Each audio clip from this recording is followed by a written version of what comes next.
kick things over to McKenna King now with a look outside. Really pleasant morning so far. It really is. Yeah, we're warming up nicely. And as far as temperatures go, we've got a nice day ahead of us if you do like the warmer temps. We're sitting in the upper 60s across the Metroplex. Off to our west, places like Breckenridge already at 73 degrees this afternoon. We are breezy. Winds out of the south giving us this boost in temperatures, warmer than we were over the weekend. Those southerly winds sustained anywhere from about 10 to 20 miles per hour. Gusts today as high as 30 to 35 miles per hour, which is why we have that red flag warning in effect. We get into tomorrow, those gusts will be even higher. We'll be talking gusts 40 to 45 miles per hour. So for this reason, those high winds, and on top of that, we've also got very dry air. A red flag warning in effect west of 35. That started at 11 o'clock this morning. That'll go through 10 o'clock tonight. We've also got a fire weather watch in place for tomorrow. I expect that to be upgraded to a red flag warning, and I think we'll see a series of those as we get through the end of this week.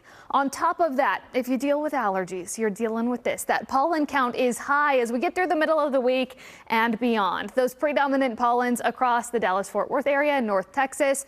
We're looking at oak, maple, and hackberry.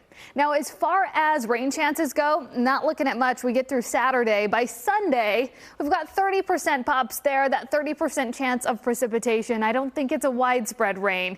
Going to be more likely for our areas off to the east, but we've still got a ways to go, so it's something we'll watch as it does inch a little bit closer. That's what we're looking at in the way of rainfall totals over the next week. We really do need some rain. It's dry out there, so until we get some, we will be dealing with these fire weather alerts where we've got those breezy conditions holding in place, so that fire danger will be a threat. We've got some burn bans in a couple of places. Avoid any activities that can produce a spark. Temperature-wise, we are looking at the low to middle 80s for both today and tomorrow. Those winds ramp up for our Tuesday, Wednesday, so keep that in mind. Cold front works through as we head into Wednesday, so that knocks us back into the upper 60s for Wednesday and Thursday. Thursday is that spring equinox, our first day of spring. We're looking at temps into the upper 70s as we head into Friday. Then by next weekend, we are back into the 80s. Clouds start to filter in on Saturday, and then that chance for some rain as we head into Sunday. We'll watch it as it gets a bit closer.